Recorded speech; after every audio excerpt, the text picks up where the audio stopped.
a UEFA Europa League game against Sevilla tomorrow night. We have simultaneous Spanish translation if required. Let's get going. Simon Peach. Afternoon. Eric, we've seen the club statement on Marcus Rashford that says a few games out. Does that mean he'll be potentially back for the FA Cup semi-final? What's the time frame and what's the injury? A few games. so that's a statement. So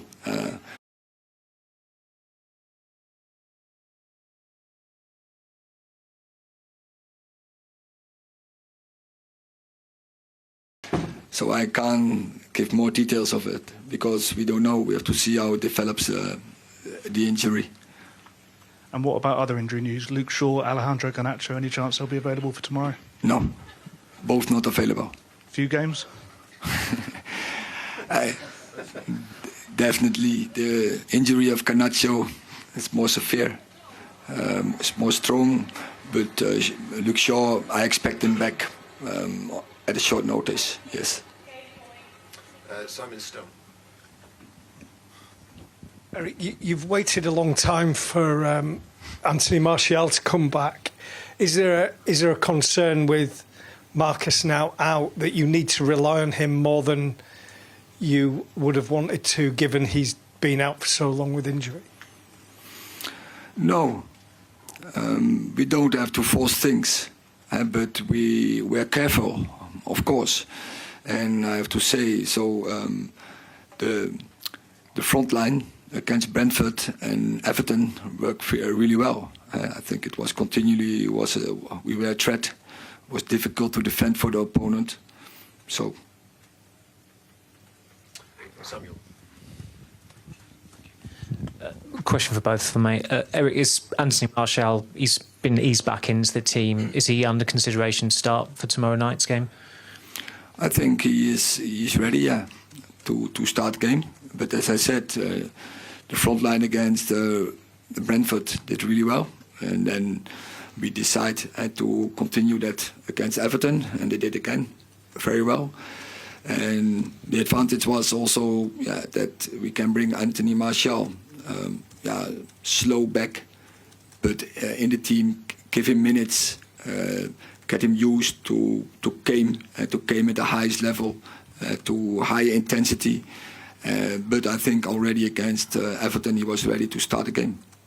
And David, you're approaching 12 years at Manchester United now. You're coming towards the end of your contract. Is there any concern on your part that you may not renew at the club, or are you still expecting to stay at the club next season and beyond?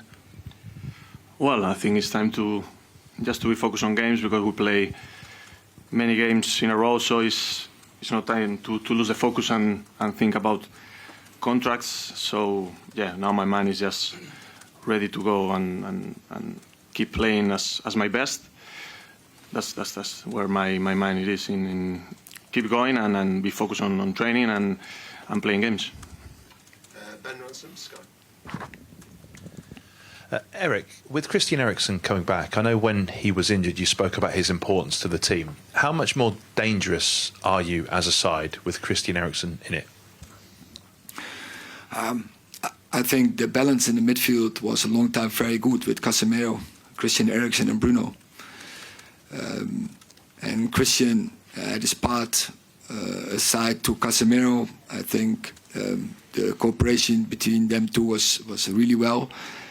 Casemiro, the balance player, the link-up player, and then Christian Eriksen can support him in the link-up, but also go to the final part of the game. He creates chances, key actions, key passes, final passes. So yeah, for us he was a really important player. I think he had 7-8 assists only in the Premier League. That tells the story how important he is for our front players, because he sees the pass and he can give the pass. Neil. Eric, you've always defended Anthony Martial when he's constantly in and out and in and out. Isn't this really time for him to step up? Not play 2 games and be out for 3 games and stuff like this, because we haven't seen the best of him for a long time. yeah, you say I defended him, yeah, but I just point to the stats. And the stats are telling you that he is, in the moment he's on the pitch, so he's, then the time that he needs for a goal, and that is really less. And when he is in the team, I refer to games as against Man City, against Liverpool. When he is in the team, we play our best football and we have the best results as a team. So yeah, if you then tell, yeah, I defended him, yeah, just pointing to the stats, and I see how he contributes to this team. Adam. David, 13 clean sheets, top of the Golden Glove table this season, 20 clean sheets in all. When there's criticism on yourself and other goalkeepers regarding other aspects of your game, does stats like that even come into it for you? Are you bothered about distribution and things like that? When you've got these stats in front of you with clean sheets, is that what's more important to you? Of course, not for me, for the team. When we keep a clean sheet, is the most. That means that the team and I, we did a good job. But yeah, the criticism is always there. You cannot please everyone. I'm always trying my best. Try to keep the ball out of the net. Try to keep clean sheets. And like you said, we have 20 clean sheets. I think we are the most in Europe or something, or close to the most. So I think we are doing a great job together. Yeah, for me the most important thing is keeping clean sheets, and I'll help the team to do it. Quickly, Eric, you've talked about the team defending. Is that a big part of that this season? And obviously a chance for rotation again tomorrow night. Harry Maguire, is he in contention to start the game again tomorrow night ahead of possibly Rafael Varane? I think he's for every game. He's in contention because he's a very good player. And we have seen on Saturday how good he is also in the team cohesion. He was doing really well, so he's always in contention. But we have more. I think I'm happy how my team is defending. I think we're defending with 11, and we have a great goalie, and that gives us and brings us so many clean sheets, and we are happy with that.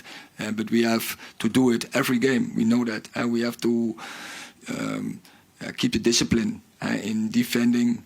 Pressing in the defense transition, especially in defending the set plays, and I think we're making good progress. But we have to keep that process going, and because we are not satisfied, we want to do more. And we know if you want to win leagues, if you want to win competitions, clean sheets is also always the base of it. One at the back.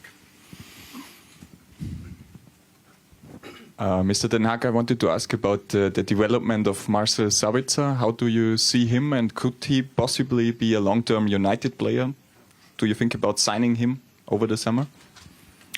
He's doing fantastic. So he's really well adjusted to Manchester United, to Premier League. As a person, he's a great person. He really suits really well in our dressing room and in our game. And he's an intelligent player, and we are happy with the role he takes in this moment. One in front. Thank you. Jonas Hebo, Danish television. You spoke about Christian Eriksen before. We have seen Sabitzer and McTominay come a lot in the box. Is that for Christian as well, or will it push Bruno forward again? We want to play dynamic. We want to surprise opponents, and not so that it difficult is to read our game. And we, as I just remarked, we defending with 11 players, and I want my team to attack with 11 players, and that is what we have to give in, without that we give away big chances and big moments in defending transitions.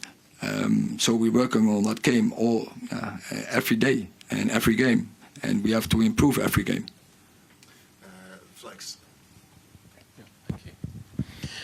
David, you recently broke the clean sheets most in our club's history. How does it feel to be in such a steamed company, beating Peter Schmeichel's record, legendary status? How does that make you feel?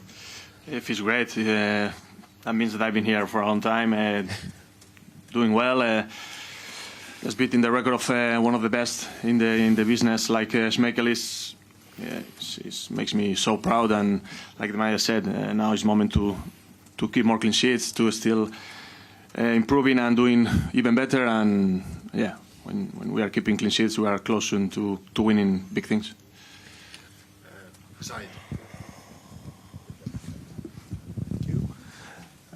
Eric, I know that Sevilla are not having the best season at the moment in La Liga, but like Real Madrid in the Champions League, Sevilla are the kings of the Europa League. So how weary are you about them? What are you expecting of them tomorrow? Your question already tells the answer. Because they have a big reputation winning Europa League. They won the Europa League the most of all clubs in Europe. So that is a magnificent record. And so we have to be aware of it because that's their target. And we are sure they are 100% motivated to go again. And yeah, so if we want to beat them, we have to play our best football. And everyone has to deliver their best performance. And when you don't do it, we have a problem. So we need fully focused and fully prepared for this game. The front, James. David, you've been here for a long time now. Many ups and downs. Does it feel different this season? You've already won a trophy. There's a general feeling, I think, among fans that they've got their United back, if you like. Do you feel this is different? Yeah, probably. I think the manager brings the winning mentality. I think some players brings us. Last two questions, Richard and Paul. Hi, Eric. I just wanted to ask about Anthony. I thought he played well against Everton, but he still hasn't scored in the Premier League since October, and he's got no Premier League assists. Did you expect more from him, given how much he cost, and what is he doing about trying to improve his goal tally? Of course, we expect from frontline players they are not only a threat, but also that they have effect and in the final thing. And he has to work on that, of course, but he's a young player. But I think when you see his record, you mentioned he's not scoring Premier League, but he did score against Betis, a really important goal. Straight after halftime, he did score against Barcelona, the winner. And you can't say I'm not big games. So he did also score in cup games. So and if you can do it in such games, you can also do it in Premier League games. So I don't have a concern about that. But like many more players from us, we have to step up, and he has to step up as well. And we have to win games together. And that is my experience with him. When he's a team, he's a fighter. He likes challenges, and with him in the team, teams are winning. And that's why I think he is in the Seleção. That's why he's also often selected in the Seleção to play in the start 11. And so when he's still a very young player, he can kill opponents. We have seen on Saturday when the manager from Everton, after half-time, he brings another player because he's killing the left fullback, and he's able to do it. But also for him, what I say, it counts. You have to do it every game because he's capable of doing it. Last question, Paul. Hi, Eric. Just coming back to Marcus, he's really enjoying his football this season in the form of his life. How has he taken the news that he'll be out for a while, and what can you do to kind of keep his spirits up for the rest of the season? Of course, it's a setback, and he's disappointed about, but he's not totally broke because he will return quickly, and so he's optimistic, and he's started straight on his recovery and his rehab, and that helps to get back soon. Okay, thank you very much.